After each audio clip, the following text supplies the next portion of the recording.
Hola, hello beautiful people. Hope you're doing well, hope you're staying safe. We're back again on another video. Welcome back to Ola's Videos. So on this one today, as an international student, if you're watching me today we're going to talk about ways in which you can get a credit card as an international student. So there are many ways, and a lot of people don't know this because when international students come in, especially to the United States, there are times where you feel like, okay, you don't have your social security, you don't have your tax identification number, so how are you going to get a credit card? And I'm sure if you're watching me today, even if you've tried to get a credit card and you've been disapproved, maybe you tried to get all those student cashback credit card kind of things and you've been disapproved, today I'm going to show you and I'm going to tell you how to get a credit card approved in like 15 minutes, literally. So the first thing we're going to discuss first is the different options that there are. There are certain banks that are best for international students in general, and these are the ones I'm going to tell you about first, and usually what they need and what they don't need. So there's American Express, there's Bank of America, there's Capital One, there's Chase, there's Citibank, there's Discover, there's Wells Fargo. So some of these banks would only accept if you have a social security number, and some would not. So if you're watching me today, if you do have a social security number, the best bet that I would give you, there are actually many banks that are good for this, but my first credit card in the US was Discover credit card, and that card is so good. I applied to it like a year and a half ago, and they approved me in like 15 minutes, whereby for my normal local banks like Wells Fargo, I applied and they wasted my time. They told me to come back in 2 weeks. They told me this. I'm not saying Wells Fargo is a bad bank. Wells Fargo is a very, very good bank, but I don't know, somehow at that point when I was in school, they didn't give me a credit card. They were always saying something like, oh, you don't have enough funds coming in or something like that. So it was always something, either I don't have enough funds or I was too young, maybe younger than 21 and stuff. So those are the problems sometimes: age, international student, or just you don't really know the right bank. So let me just start recording just so that you guys can follow along with me. Start recording. Let me just share this. Okay, awesome. So once we start recording, I'm going to show you all. There's this, and I'm going to link all these things in the description box, so you can always go to them to find everything that I'm talking about. It'll be right there for you to see. So for example, in this article, it says American Express, you can use an ITN to apply online. And this is what I'm trying to say: if you don't have a social security number, the best bet for you is to get a tax identification number, which is the ITIN. This is very good for anyone foreign, anyone on visa, anyone that is an immigrant. This is very good, and it's so easy to apply to this online. So let's say, like in the last video I did, maybe I'm going to link it. When I talked about if you don't have a social security number, then you have to. Why is this thing moving away? When I talked about that, if you don't have a social security number, you have to try to get a job on campus. You have to get the job, and then they process things for you. They send you over to the social security office. But apart from that, if you don't want to do that, if you don't have a job yet, the best for you is to get an ITIN. It's a tax identification number, individual taxpayer identification number. So like we're saying here, American Express, Bank of America, you can use an ITN if you apply. Ignore this other apply in branch. Most of these things now you can apply online, like literally all of them. So Bank of America, you can use an ITN, and an ITIN, I'm going to put the link, and it's very easy. I'm not even going to show you that. I'm going to put the link in the description box. You go there, you put in your details, you put in your US address, all of those things, and in a few weeks they will email you. They'll tell you the progress, and you will get your ITIN. It's that easy. So that's another tip. If you don't have a social security number, if you can't get it yet for some reason, try a ITIN. It works a lot for a lot of things as well. So Capital One, you can use an ITIN. Chase, you can use that. Citibank, you can use that. Discover. So Discover is the first card I got, and I do have a social security number, so this one was easy for me to get, honestly. And Wells Fargo, you see, it says you can use an ITIN. So if you do use an ITIN, that will work as well. But now let's go to in terms of splitting this video. Okay, let's go to this one first. This is where it shows the different cards that are best for students, right, without social security requirements. The first card that I'm going to recommend is this card called Deserve EDU Mastercard for students. First of all, this bank has $0 annual fees, no fees for you. It also has minimum credit required. It's almost like nothing. It has like limited, they write limited history there just to tell people, oh, limited history. But the truth of the matter is they do know that it's for students, and they do know that a lot of students do not have any limited they don't have limited history, talk less of high. They don't have any history, talk less of limited history. They don't have any credit card history at all, really. Let me move so I can put the stuff over here. They don't have credit card history at all. So this one, you see, it says why it's one of the best credit cards without SSN to get. International students can get the deserved EDU Mastercard without social security numbers. Instead of providing that on the application, you have to enter some information about where you go to school, what you're studying, how you're paying for educational expenses, your assets, and they'll really try to help you. They'll give you unlimited 1% cash back on all purchases. So that's something people don't understand, cash back, but we'll do a video about that. But cash back is just like you using the card in different stores or different stores that the bank works with. You get cash, you literally get cash back into your account or your next credit report or things like that. You get cash back. So this is one. And then the other one, I'm not recommending that one. I'm recommending this one, secured Mastercard from Capital One. First of all, minimum credit needed, it says bad, like literally you need nothing. It's also a $0 annual fee. The last one I said, the deserve one, I like it because they are very open to, they know, like coming in, they know that you're an international student, so they won't even waste your time saying, oh yeah, you can do this, and then when eventually you show them you're an international student, they're like, oh, we're not sure, blah blah blah. Those ones will not waste your time. This ones too, I think, are very good. Secured Mastercard from Capital One. They will take a little bit of a deposit, but they would always refund it back. And it says you can also apply and get approved with an ITIN instead of an SSN. And I already know that anyway. That's why I said if you don't have an SSN, please apply for your ITIN. But if peradventure you don't have SSN, you don't have ITIN, and you really need a credit card badly, there are two main banks that I know that do that. There's Citibank. Let me see if I can find. There's Citibank, and then there's Capital One. They're usually the closest to do things like that. See, Capital One and Citibank both offer cards for people without a social security number. Those include student cards and cards for people new to credit. You probably won't get a premium rewards card without a good credit history and some sort of tax ID though. So it says where to get a credit card with no social security or ITIN. So this is what a lot of people would need. But like I said, on this channel, I'm encouraging you, even if as an international student, I'm encouraging you, make the most out of your time, make the most out of your resources, get those numbers if you can. Don't waste time. If you come in, ask around, get a job, get a campus job, get your social security number. If you can't get that, get your ITIN. You can apply for that online and it gets to you fast. But yeah, so Capital One and Citi both do that. And then it says check out Deserve. Deserve is exactly, Deserve is the card I was talking about over here. Nope, not there. The card I was talking about over here, not there as well. Yeah, the one where they help international students, the one where, yeah, the one that says best for students, where they help international students. And yeah, you get everything you need. This one says secured Mastercard from Capital One. So I'm just showing you the different resources. I'm going to link a lot of them below, really, because I'm showing you also so that you see it. Every information is clear to you. I'm just bringing it to your attention. It's right there. This one is very good because it shows best for good credit based on your level. If you have good credit, if you have bad credit, if you have okay credit, there's everything for you. But something I wanted to do on this course, since I've told you kind of ways in which, and banks, or ways in which you can get credit card as international students, there are many ways. And even the whole age limit, the whole age limit thing, most of these banks sometimes have a limit of 21 years and above. But I know for a lot of international students, when they're coming from a lot of other countries outside the US, you're younger than what most people are when they enter college here. For example, I started college at 15/16 literally.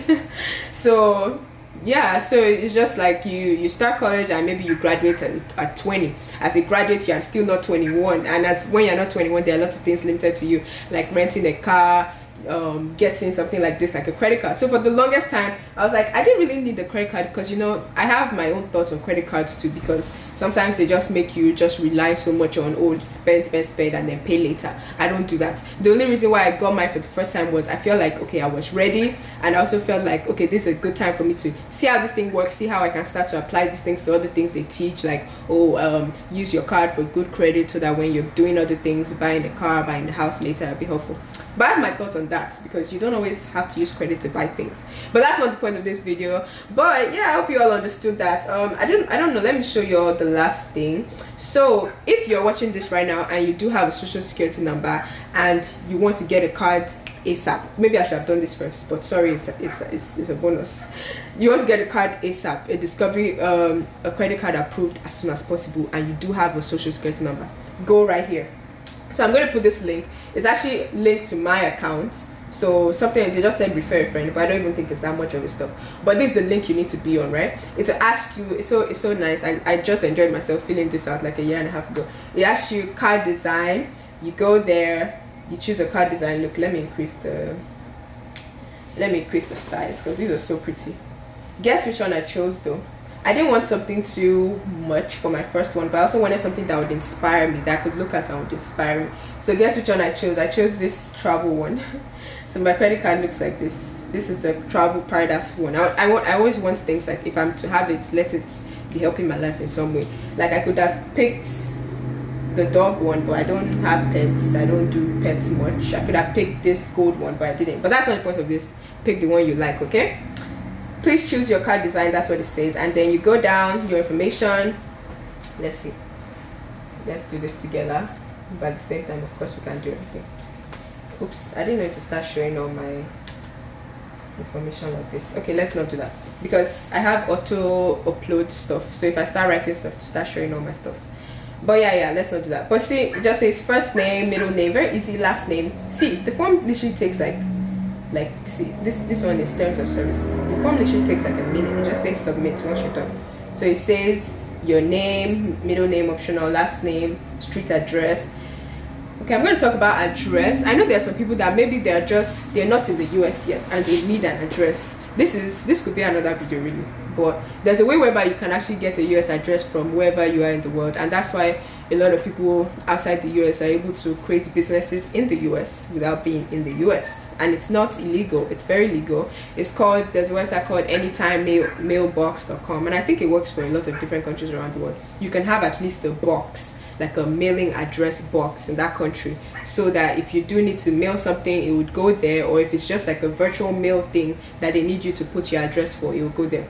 I'm giving a lot of bonuses on this video, so you better, hit that subscribe button, sponsor us. Discover and all these banks should come and sponsor us, right? Yeah, and we should keep on sharing all this good stuff. All right, yeah, street address, city, state, zip code. Is this your mailing address? Yes. You want it to be yes. You want it to be yes. Don't put your mailing address where they can actually send your card to. If the card will take like 2 weeks to come, so don't mess up the process and make it longer for yourself.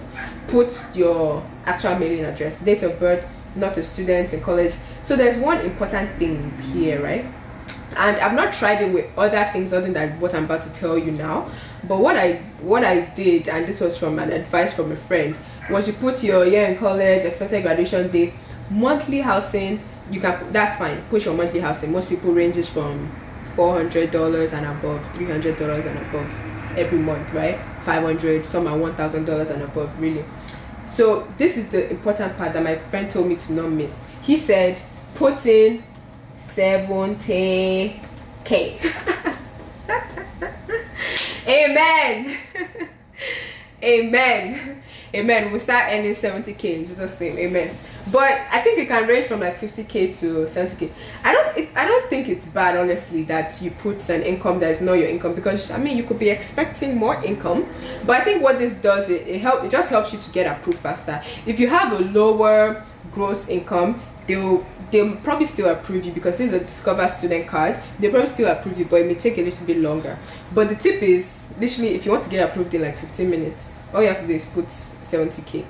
Maybe 50K, 60K can work too, but we claim it. Amen. We'll be earning more this and more than this. Amen. Anyway, yeah, you put that, and then you say income means wages, salary, or tips. Okay, that's yearly. Yeah, gross income. Yeah, you put yearly. It says if you are 21 or older, you may include another person's income that is available to you. I didn't do this part, I don't think. Bank account opened. I think you asked me. I said I have both checking and savings, and then my email address. Oops, you ask for that, and then yeah, you read terms and conditions, all of that. agree to terms and conditions, and you literally press submit. And once you say submit, it say, oh, thank you, your application is now in the process of being approved. Literally the day I applied for it, I didn't expect to receive an answer that quick, but they replied me in like 10 to 15 minutes and they said I was approved. And that was it. And they said they were going to send my card to me. I was so excited. Until now, I just love the Discover card so much. Where is it? I didn't hold it here with me. I just love it so much. And yeah, you can control it from the app on your phone. You can have it to remind you of your monthly payment. When you use it, it would say, oh, good job, you used your card at so and so. When you attach it to your phone, you'll be able to see it clearly. So it just makes everything easier for you. So yeah, that was it. How to apply to use this if you already have a social, even if you're not an international student and you actually watch till the end of this video. If you are a student and you want a credit card, use that. Okay, use this. Discover. It's going to be in my description box. Go there, apply. Maybe they will give me a referral or whatever. It's not, that's not really the point. If you wanted to find it, just go to Discover credit card student cashback application. It's so good, and it's been so useful for me, and it's been very nice for me to just learn more about it. Really okay. Yeah, I think what else was in this video? Yeah, so that's the one you could apply to with the social security number. If you didn't have that, go ahead and get an ITIN, which I said clearly over here, and this is the website for that one. How do I apply for an ITIN? You option 1, mail your all this mailing stuff. I don't really like to do them. Let's go to option 2. Apply for an ITIN in person. Either go to an in-person office or do it online. This will prevent you from having to mail your proof of identity and foreign stuff. So what sometimes I forgot to say, once you say submit on that application, most times they'll tell you to upload an ID. So maybe upload your driver's license or upload your social security number for the Discover application, because I told you Discover needs social security. The ones that don't need it are the other ones I showed you at the beginning that say they need your ITIN, and I will provide that in the link where you just go and you apply for that. Make an appointment at a designated IRS taxpayer assistance center. This will also prevent you from having to mail your proof. Yeah, all this is just to make things easier, but this is the IRS. This is the official website, which I'm also going to add below. And yeah, you can do that. Let's not make this video too long, but that's mainly it. So I hope you all understood all of that. It's not too complicated, but please feel free to ask me any more questions, because maybe it wasn't that organized, but I hope you all still come back to learn about more, because we're going to talk about how to rent a car as an international student, how to get a car rental, because a lot of car rentals, they need you to be like 25 and above, or they need you to have a credit card. We're going to talk about how to get a car as an international student. We're going to talk about what to do after graduation as an international student. We're going to talk about things to benefit from after graduation, maybe when you're actually looking for a job in the US, where you're looking to use your OPT, CPT stuff. You all know all those good stuff. So those are things we're going to talk about in the next video. So I may have already done them and I'll attach them somewhere, but y'all feel free to come back for more. Of course, consider subscribing. On here we do millennial talks, faith, lifestyle, international student content, some careers content sometimes, videos, and just fun, and we just learn and we just grow and we inspire and we learn and we grow and we inspire and we flourish and we do all of that. So thank you all again for stopping by today. God bless you all, and see you on the next one. Don't go anywhere. Subscribe or go to the next video. Okay, see you soon. Bye.